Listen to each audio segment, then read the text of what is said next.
अस्सलाम वालेकुम। आप उसामा गाजी यूट्यूब चैनल देख रहे हैं। चीन और अमेरिका के दरमियान एक सर्द जंग छिड़ी हुई है जो किसी से ढकी छुपी बात नहीं है, लेकिन अब अमेरिका की सरकारी दस्तावेजात सामने आई हैं जो हैरान कुन इंकशाफात से भरी हुई हैं। एक तो ये नज़र आ रहा है इन दस्तावेजात से स्टेट डिपार्टमेंट की, ये अमेरिका के स्टेट डिपार्टमेंट की दस्तावेजात हैं जो मंजर आम पर आई हैं,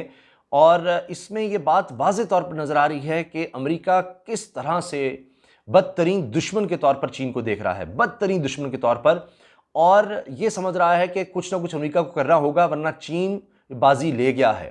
और अमेरिका की दस्तावेजात, स्टेट डिपार्टमेंट की दस्तावेजात ये कह रही हैं कि चीन अमेरिका से सुपर पावर का स्टेटस छीनना चाहता है और अपनी एक एम्पायर दुनिया में बनाना चाहता है जो तिजारती सतह पर होगी, और इस तरह से वो पूरी दुनिया पर छाना चाहता है अपनी इंफॉर्मेशन के बेस पर, टेक्नोलॉजी के बेस पर। और इसके लिए बकौल अमेरिकी स्टेट डिपार्टमेंट की दस्तावेजात के जो सामने आई हैं कि चीन वो अंदाज अपना रहा है जिनको हम गैर कानूनी या गैर अखलाकी समझते हैं। अब ये जहन में आपने रखना है कि ये सब कुछ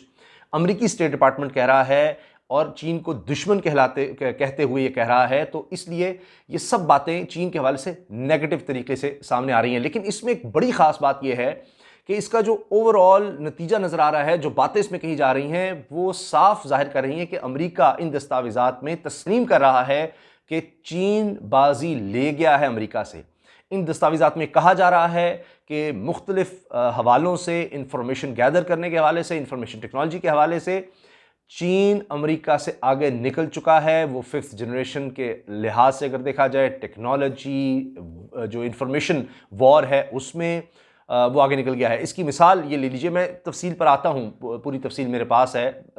इन दस्तावेजात की, तो उनमें जो अहम चीज़ें मैं आपसे शेयर कर लूँगा। इसमें एक तो ये बात कि जिस तरह से आपने देखा टिकटॉक पर पाबंदी लगाई गई अमेरिका में, उससे भी नज़र आ रहा है, यही इल्ज़ाम लगाया गया अमेरिका की तरफ से, ट्रंप की तरफ से। ज़ाहिर है इस्टेब्लिशमेंट ने कहा, अब ये भी स्टेट डिपार्टमेंट को भी आप अमेरिकी इस्टेब्लिशमेंट के अंदर ही कहेंगे ये सारा किया था, क्योंकि वो भी अमेरिकी इस्टेब्लिशमेंट ही है जो ये इसलिए दस्तावेजात सामने आ रही हैं, उन्होंने ये तैयार की हैं कि जो बाइडन अब आ रहे हैं तो वो कहीं चीन से कोई नरम रवैया न रखें। मुझे तो यही लगता है कि इन दस्तावेजात का मकसद यही है कि वो दिखा रहे हैं कि जनाब ट्रंप ने जिस तरह चीन के साथ रवैया रखा था तो बाइडन कहीं नरम ना हो जाए, जिसके इम्कानात नज़र आ रहे हैं। तो बहरहाल अब इसमें जो बातें नज़र आ रही हैं, जैसे टिकटॉक पर पाबंदी होना कि जी उससे इन्फॉर्मेशन ली जाती थी, और यहाँ पर फिर आपने देखा कि कॉन्सुलेट भी बंद किए गए अमेरिका में चीन के। उनके जो वहाँ पर साइंसदान थे, तहकीक करने वाले थे, उनको भी निकाला गया कि जी यहाँ से इन्फॉर्मेशन चोरी कर रहे हैं। इस तरह के इल्ज़ामात, और चाइनीज़ एप्लीकेशन पर भारत पे पाबंदी लगना, वो भी इसी का हिस्सा नज़र आता है। लेकिन एक इससे हटकर एक और ख़बर मैं आपको बता दूँ, ये स्टेट डिपार्टमेंट की तफसीलात पर जाने से पहले उनकी दस्तावेजात की कि चीन के बारे में वो क्या क्या कह रहे हैं, क्या क्या इल्ज़ामात लगा रहे हैं, और किस तरह चीन जो है पूरी दुनिया पर अपना इन्फ्लुएंस बढ़ा रहा है। वो बेल्ट एंड रोड इनिशिएटिव का, CPEC का इशारा भी दे रहे हैं। एक चीज़ बड़ी अहम है कि GPS सिस्टम, जिसकी बुनियाद पर अमेरिका पूरी दुनिया पर एक तरह से जो साइबर स्पेस है उस पर हुकूमत कर रहा था और उस पर उसकी बादशाहत थी, क्योंकि वो नेविगेशन के लिए, मिसाइल गाइडेंस के लिए, ट्रूप्स के लिए, उनके डिप्लॉयमेंट के लिए, नक्शों के लिए, हर तरह से GPS सिस्टम इस्तेमाल होता था। अब बेडू उससे आगे निकल गया है। जून 2020 में पूरी तरह से मुकम्मल कर लिया था इस सिस्टम को चीन ने, सैटेलाइट्स मुकम्मल भेज दी थी खला में।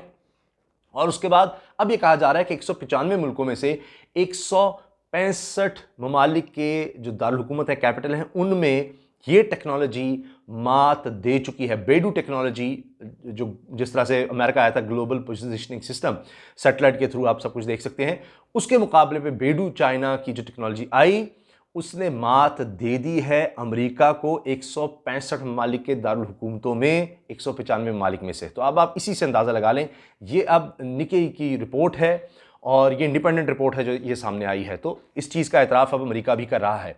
तो ये मैं आपको एक इसमें दिलचस्प चीज़ बता दूं कि पहले चीन भी डिपेंडेंट था GPS सिस्टम पर ही, अमेरिका के सिस्टम पर ही, और ताइवान को एक दफ़ा उसने ये एक वार्निंग देनी थी कि भाई वो जिस तरह से अलहदी इख्तियार कर रहा है, एक दौर था 90s का, तो उसके करीब फायर किए थे मिसाइल चीन ने। तो एक तो टारगेट के करीब पहुंचा, यानी सिर्फ वार्निंग के लिए था, कोई निशाना नहीं बनाया था वियतनाम को, लेकिन सॉरी ताइवान को। तो अब आप उसमें देखिए कि जब ये वाक़या हुआ तो फिर दो जो मिसाइल थे वो अपने मुकर्ररा हदफ की तरफ गए ही नहीं, और वो गायब हो गए, या यानी यूँ समझिए कि रास्ता खो बैठे, तो फिर चीन को रियलाइज़ हुआ कि ये तो सिस्टम जीपीएस का सिस्टम अमेरिका के तहत हमने लिया हुआ था और अमेरिका ने ही ये सारा कुछ किया। तो यानी वो जीपीएस सिस्टम को उन्होंने अपने कंट्रोल में रखा हुआ था और उसके थ्रू उन्होंने उन मिसाइल को मिसगाइड कर दिया। तो उसके बाद चीन ने रियलाइज़ किया कि हमने अब अपना सिस्टम बनाना है। वैसे तो ये 1978 में अमेरिका ने शुरू किया था, जीपीएस सिस्टम का आगाज़ किया था और फिर करते करते ज़ाहिर है उसमें बहुत आगे चला गया। 1980 की दिहाई में ये चीन ने भी इस पर काम शुरू कर दिया था, लेकिन 96 में और उसके बाद ये रियलाइज़ किया चीन ने कि अब तो हमने मुकम्मल तौर पर ही ये नेविगेशन सिस्टम अपना लेकर आना है। तो ये एक दिलचस्प चीज़ थी जो इसी ज़िम्न में, जो स्टेट डिपार्टमेंट की रिपोर्ट है उसी के ज़िम्न में मेरे ज़हन में आई और मैंने कहा कि मैं आपसे इस हवाले से ये चीज़ शेयर कर लूँ। अच्छा, अब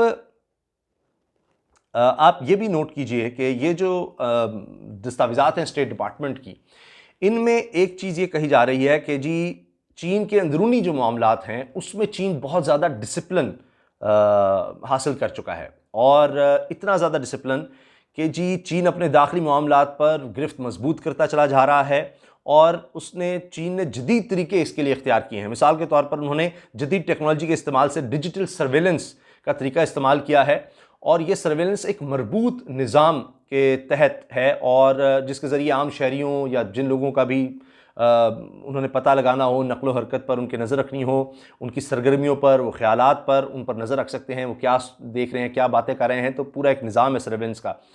और इस सर्वेलेंस के ज़रिए जो मालूमात वो हासिल करते हैं उससे वो सख्त किस्म का डिसिप्लिन रखते हैं अपनी कौम पर, चीनी कौम पर, और पाबंदियाँ भी लगाते हैं। अब ये दस्तावेज़ात इस तरह के अल्फाज इस्तेमाल कर रही हैं और इसके तहत आम आबादी के नज़रियात, ख़यालात, उनके तर्ज़ ज़िंदगी और पर बड़े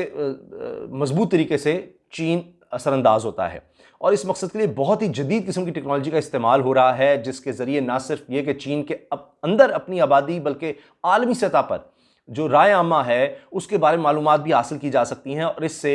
लोगों की जो सोच है, उनका ओपिनियन है, उनकी राय है, उसको मुतासर किया जा सकता है। अब ये स्टेट डिपार्टमेंट की दस्तावेज़ात, ये डॉक्यूमेंट्स ये कहते हैं कि चीन के इर्द गिर्द के इलाकों में सरगर्मी और हमसायों के साथ सलूक पर भी रोशनी इस पर डाली गई है और इसके मुताबिक, इन दस्तावेज़ात के मुताबिक, चीन ने साउथ चाइना समंदर समेत बैनुल-अक़वामी क़वानीन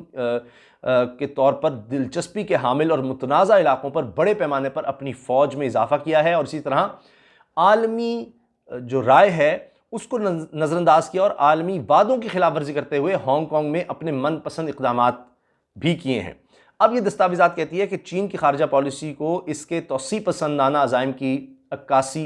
करार दिया गया है इस रिपोर्ट में, इन दस्तावेज़ात में, इन सब चीज़ों को। और बेल्ट एंड रोड के मंसूबे का नाम नहीं लिया, लेकिन कहा गया है कि चीन के दूसरे ममालिक के साथ, ये इस तरफ इशारा देते हुए कहा गया है कि दूसरे ममालिक के साथ तरक्याती और तामीराती मंसूबे किस तरह इसकी तौसी पसंदी के अज़ाइम का इजहार है। और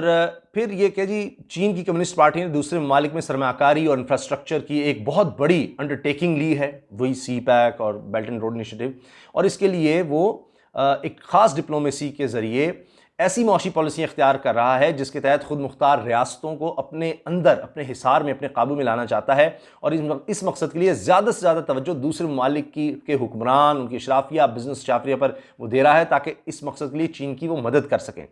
अब 2013 में भी दस्तावेज़ात सामने आई थी इसी तरह से, यानी 2013 में जो चीन की तरफ से जो ऐलानात किए गए थे उनका भी इसमें हवाला दिया गया है और कहा गया है स्टेट डिपार्टमेंट की इन डॉक्यूमेंट्स में, इन दस्तावेज़ात में, कि चीनी लीडरशिप ने एक ऐसे सोशलिज्म की तामीर करने का दावा किया था जो सरमायादारी निज़ाम से बेहतर है और ऐसे मुस्तकबिल की बुनियाद रखने का कहा था जिसमें दुनिया में चीन की बरतरी हो। अब ये कहा जा रहा है इन दस्तावेज़ात में कि चीन की कम्युनिस्ट पार्टी का तज्जिया करते हुए हम कह सकते हैं, यानी अमेरिका कह रहा है कि पार्टी के अंदर सख्त किस्म का डिसिप्लिन है और पार्टी बहुत ही ठोस साइंसी बुनियादों पर बनाई गई है, मुनज़्ज़म है, जिसका वाज़ेह मकसद दुनिया में अमेरिका की बड़ी सुपर पावर की हैसियत को बदलकर पार्टी के ख़यालात के मुताबिक एक नई एम्पायर खड़ी करना है। और अमरीकी दस्तावेज़ात के मुताबिक इस किस्म की तौसी पसंदी के लिए पार्टी बहुत ज़्यादा गैर मुनसिफाना और नाजायज़ ज़राए इस्तेमाल कर रही है और मकासद के उसूल के लिए हर किस्म के अखलाकी या गैर अखलाकी ज़राए का इस्तेमाल किया जाता है जिनके ज़रिए अमरीका और दूसरी जदीद इंडस्ट्रियल अक़वाम के मुकाबले में फ़ायदा हासिल किया जा सके। चीन पर दूसरी अक़वाम के मसाइल से नाजायज़ फ़ायदा उठाने का इल्ज़ाम भी लगाया गया है और जिन चीज़ों की इसमें निशानदेही की गई है इनमें इंटेलेक्चुअल प्रॉपर्टी के हकूक़ हैं। चीन आलमी सतह पर तस्लीम शुदा इंटेलेक्चुअल प्रॉपर्टी हकूक़ की परवाह नहीं करता और इनसे फ़ायदा उठा लेता है। दूसरा बड़ा इल्ज़ाम तिजारती राज़ों तक रसाई और इनका गैर कानूनी इस्तेमाल है कि तिजारती राज चीन चुरा लेता है। इसके अलावा मुख्तलिफ यूनिवर्सिटी का रिसर्च वर्क, अमरीका और रूस समेत दूसरी मगरबी अक़वाम के डिफेंस सेक्टर्स के राज़ों तक ये रसाई हासिल करता है और इनका इस्तेमाल भी करता है चीन। फिर इसके अलावा ये भी कहा जा रहा है कि एक बड़ा इल्ज़ाम यह है कि जदीद टेक्नोलॉजी के इस्तेमाल से मुआशी और सनती जासूसी की सरगर्मियां की जाती हैं, जिनकी वजह से अमेरिका को $600 बिलियन सालाना नुकसान होता है, $600 बिलियन का। और यह भी कहा जा रहा है स्टेट डिपार्टमेंट की दस्तावेजात में कि चीन आलमी मंडी में सप्लाई और तरसील पर कंट्रोल कर रहा है और इसके साथ साथ आलमी सनत पर गलबे का ख्वाहिशमंद है। हाई टेक सनत के मैदान के हवाले से इस पेपर पर में तस्लीम किया गया है, जो मैंने आपको शुरू में बात कही थी वो यहाँ पर है, तस्लीम यह किया गया है कि अमेरिका चीन के मुकाबले में करीब करीब अपनी शिकस्त मानता है, तस्लीम कर चुका है। और टेलीकम्युनिकेशन और डिजिटल इंफ्रास्ट्रक्चर के मैदान में चीन 5th जनरेशन के दौर में है और चीन के बेल्ट एंड रोड मंसूबे का मकसद चीनी कंपनियों के लिए बैरूनी मंडियां खोलना और इनकी सियासी और माशी शराफे को चीन के जियोपॉलिटिकल मदार के अंदर लाना है। और आखिर में पेपर के मुताबिक चीन दुनिया की लिबरल जमहूरियत और खुलेपन को इस्तेमाल करके फ़ायदा उठाना चाहता है और चीन की किसी किस्म की इंसानी हकूक़ की आलमी क़वानीन की चीन परवाह नहीं करता, आलमी स्तर पर वसी मुआशी मफाद हासिल कर रहा है। अगर गौर से देखा जाए हम तो ये कह सकते हैं कि इन क्लासिफाइड दस्तावेज़ात का चीन के ख़िलाफ़ लाना ये एक बाकायदा एक चार्ज शीट है चीन के ख़िलाफ़, और ये सब इसलिए है कि जी अमेरिका की जो नई एडमिनिस्ट्रेशन आ रही है वो इसको देखते हुए चीन के ख़िलाफ़ प्लानिंग करे। आप इन बातों से किस हद तक मुत्तफ़िक़ हैं, आपकी इस बारे में क्या राय है, क्या सोच है, कमेंट्स में ज़रूर इज़हार कीजिए ताकि मेरी रहनुमाई हो सके। और सबसे कहें कि उसामा गाज़ी यूट्यूब चैनल आपके ताबून से चल रहा है, प्लीज़ इसको ज़रूर सब्सक्राइब करें और वीडियो अच्छी लगे तो लाइक कर दें और बेल आइकन पर क्लिक कर दें ताकि हर वीडियो के बारे में आपको बर वक्त पता चल सके। अल्लाह हाफ़िज़। पाकिस्तान जिंदाबाद।